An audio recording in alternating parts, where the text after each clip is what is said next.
La bautizaron Juanita, y su sobrenombre retumba como un misterio que no tiene principio ni final. Como su historia tan desconocida y seguramente dramática, que desde el 2006 y hasta la fecha no tiene respuestas.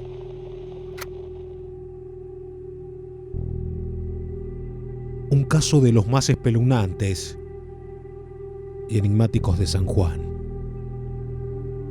El de esa chica aún desconocida que fue encontrada en un estado casi esquelético, amordazada, con una bombacha anudada en el cuello dentro de un zanjón de Pocito. Como en los cuentos de terror, la historia de esa joven asesinada se conoció a partir de un hallazgo fortuito en las horas de la siesta de aquel 14 de junio del año 2006. Aquella tarde, unos niños se metieron al desagüe situado a la vera de la Ruta 40, a la altura de calle 17 en Carpintería, y jugando, se adentraron caminando 300 metros al este entre los cañaverales, matorrales y la greda que dejaba la poca agua que corría en ese gran zanjón. Los chicos, mientras pateaban la basura que encontraban a su paso, uno de ellos dio con lo que parecía ser el cráneo de una persona.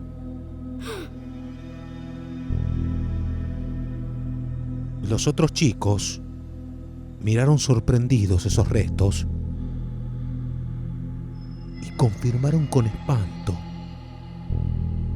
que era una cabeza humana.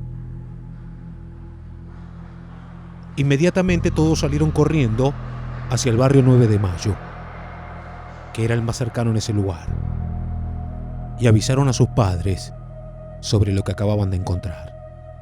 La noticia se esparció de inmediato y no pasó mucho hasta que llegaron los policías de la subcomisaría Castro, que avalaron la veracidad de los dichos de esos niños.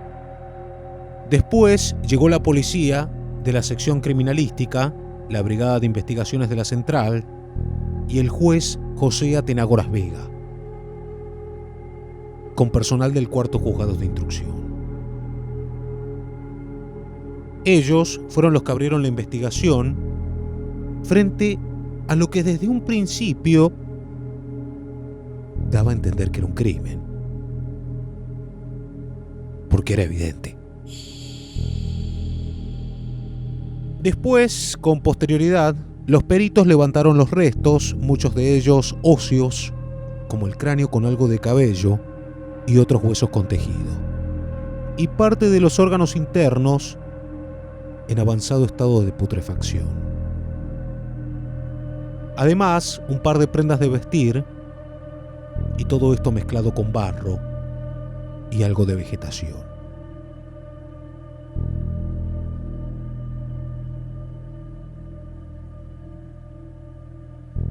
Lo que primero saltó a la vista fue que a la altura de los huesos de la tráquea, o más precisamente por debajo de las vértebras cervicales,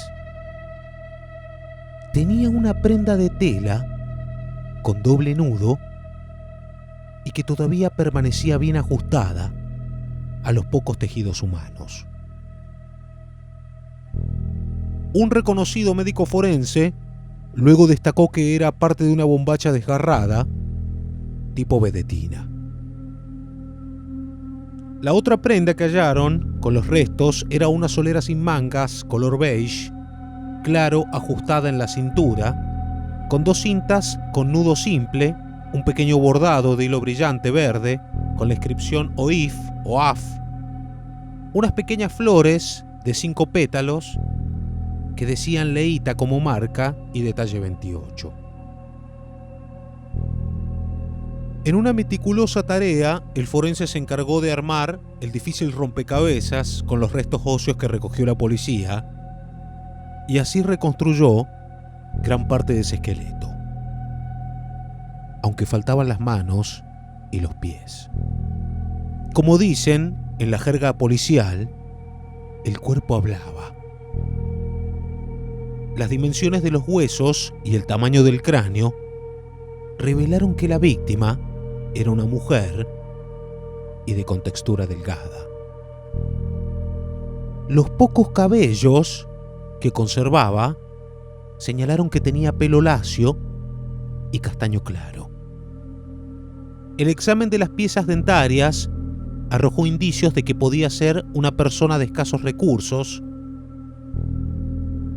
y otra de las conclusiones fue que la fallecida tenía la edad aproximada de 20 años.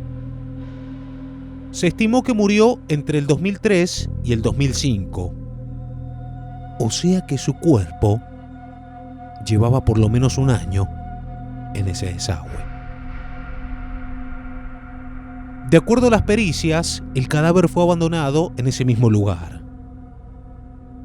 Y claramente había tenido una muerte violenta por estrangulamiento. Porque el mismo examen forense determinó que la chica murió asfixiada con esa prenda íntima con la que le envolvieron el cuello.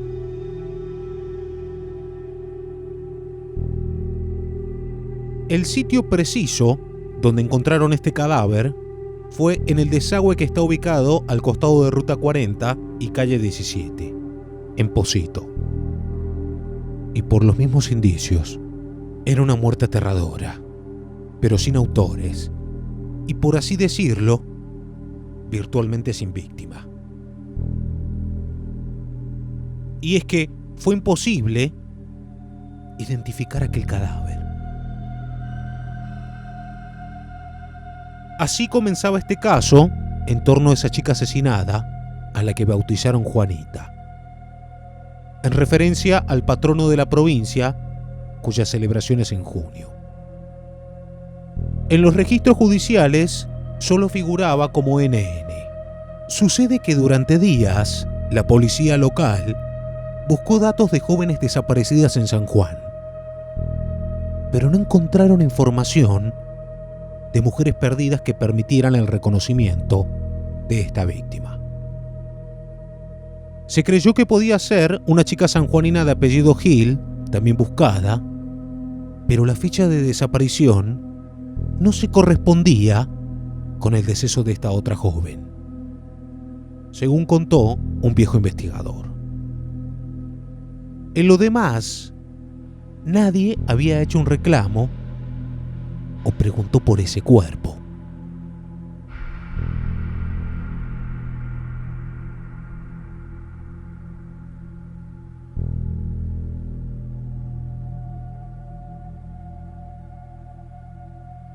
Lo anterior daba la hipótesis de que esa joven asesinada tal vez era oriunda de otra provincia o del extranjero.